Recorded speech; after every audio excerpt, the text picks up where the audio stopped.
Right, welcome back to another episode of 2X, the podcast where I share specific and actionable advice to help you scale your business twice as fast. On today's episode, I want to talk a bit about the decision threshold. This is a concept that was introduced to me by my mentor, Mike Winterfield, who used to be the president at Traction on Demand and is now the founder of Active Impact Investments. So I think what is interesting about this concept that he got me to realize is that this is something that any company, any organization can apply, but it's more foundational to not just tweaking pricing, but maybe even shifting or creating new offerings to help your prospective customers kind of warm up to what you have as your main offering. So the idea to understand before we dive into these kind of sub-offerings is as people are evaluating change, any kind of change, be it, do I want to try a new solution? Do we want to restructure our organization? Let's say there's a new regulation that's coming in place. Any form of change, there is usually two things that will happen subconsciously or whether it's consciously in a person's mind. Number one is they are weighing out what is the cost of staying the same. What happens if I don't make any changes, right? The cost of staying the same could be things like, are there certain risks that I'm exposing myself to? Maybe if I don't comply with regulation, I risk being fined or there are penalties. If I don't adopt a new solution, maybe I continue to run into challenges or I have to deal with the pain of solving the problem in the way that is. Maybe there's some financial costs attached to doing things in the old way. Maybe there's time, right? Maybe it takes me a long time to do this specific task or process.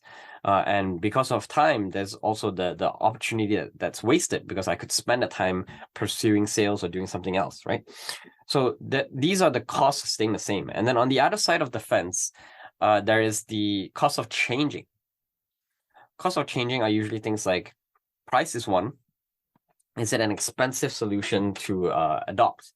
And then besides just price, you're also thinking about, depending on your solution, what is the implementation process? Is there an approval process or chain that I have to go through?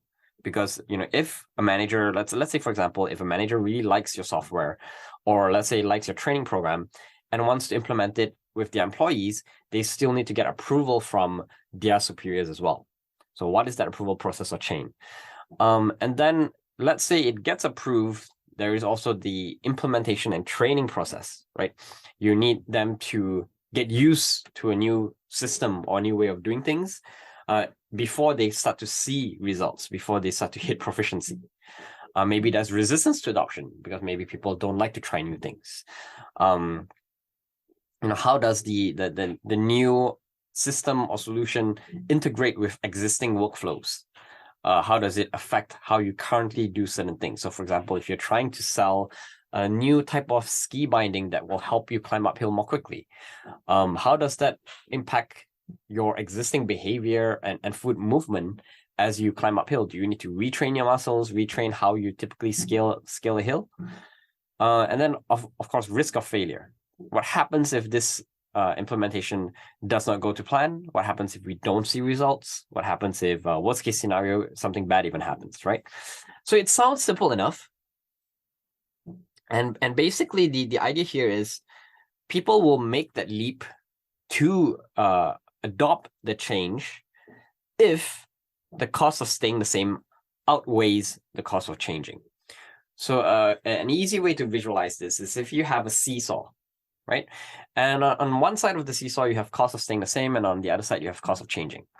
So if you want people to change, if you want to encourage people to change, what you need to do is you need to get, let's say, the left side of the seesaw, cost of staying the same, to go down.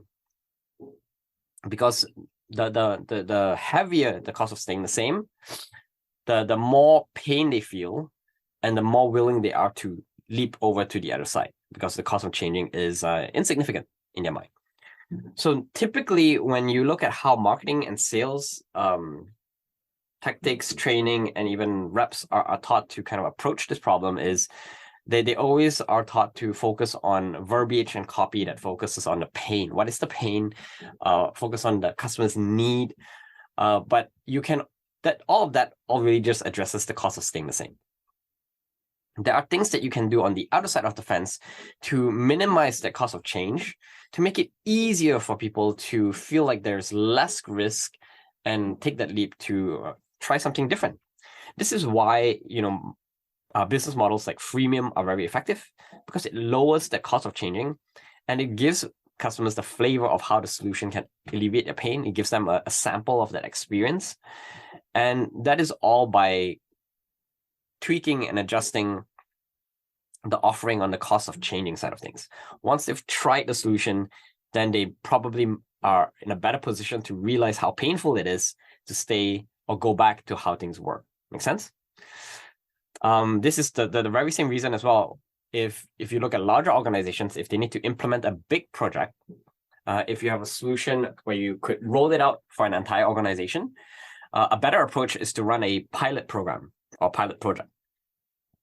So a pilot project could be scaled down to minimize the risk. It could be a test in a specific location with a specific department instead of a company-wide rollout. And then from there, you can test and see if it actually delivered the results that you were expecting. And if it's positive, then they can proceed to roll it out. Make sense? So you're reducing the risk with the small scope. And it gives the prospect, again, to see how it might affect the rest of the organization. So because of that, you want to think, as you position your main offering, what are those resistant points right now? I'll give you some examples of real life companies and how they tweak some of their offerings to give you some ideas. So one example I can think of is there's this company here in Vancouver called RunGo. They provide turn-by-turn based map navigation for people who are jogging or running. And I remember the founder, Craig, he was talking about how he was selling his solution to hotels, because this could be something that tourists who are staying at the hotel can use to visit and learn more about the city. As they go for a run, they can try out the app, and then it will tell them where to go. It will point out certain landmarks, certain locations of interest. And when he was pricing the solution, he found that pricing below $5,000 was the best way to approach it. Because anything over $5,000, if you approach a hotel, an individual chain, an individual location, they have certain amounts of budget that they can spend without at their own discretion. And then beyond that, they would have to kind of get approval from head office. And they found that if the product was priced at less than $5,000, individual hotels have the flexibility to make that decision themselves, and they don't have to escalate it to head office, which if they had to, then it kind of lengthens the sales process, longer sales cycle, takes more time, and there's maybe even a higher risk of rejection as well, because more people get into the picture, more people may have opinions, those kind of things. Harking back to the idea that, or at least what the Mike did when he was over at Traction on Demand, he found that the idea of implementing a Salesforce solution, like a big CRM implementation at an organization, is usually a very daunting challenge, because when you implement a CRM, successful adoption of the CRM really requires the entire organization to get behind it.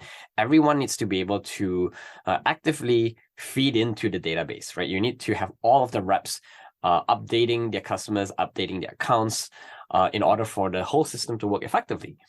So what they did as kind of the mini offering before rolling out into those bigger projects is they told companies, hey, if you're considering switching to a new CRM, we will come in, we will do a comprehensive audit of your organization, of your process. And through this audit, we will generate a report for you, which will give you specific directions on what tools you can use, how you can automate different processes. And obviously, Salesforce is going to be one of the options in there. And once the client has done that report, it's a much smaller project, usually like a $5,000 report instead of, like, let's say a $50,000 implementation project. They have experience with the team. They really understand how the Traction team evaluates solutions.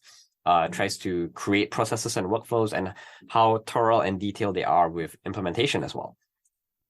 So once you kind of get that foot in the door, it becomes much easier for the customer to be willing to upgrade to the main offering, because they already understand the value. They already can see the experience of your solution. Make sense? So consider that. If you're in a position where you're thinking about pricing, don't just think about pricing for the sake of pricing, but think about how else can you either create new mini offerings to get the foot in the door, or maybe kind of downsize your main offering in order to make it a bit more palatable for your customer as well. And then from there, you can upsell into future projects, and then you can increase the lifetime value of your customer. Make sense? So yeah, it's for this very same reason that, if you think about just in real life, in a real situation, it is much more daunting for someone to jump from one tall building to another, even if the gap is really small, because that risk of failure could be immense, the cost of changing, right? But if you can reduce that perceived risk, people will feel like they're just hopping across a puddle instead. Same distance, but then there is less risk of dying if you fall into that hole. Make sense? So consider how you can apply the decision threshold and balance out cost of staying the same versus the cost of changing.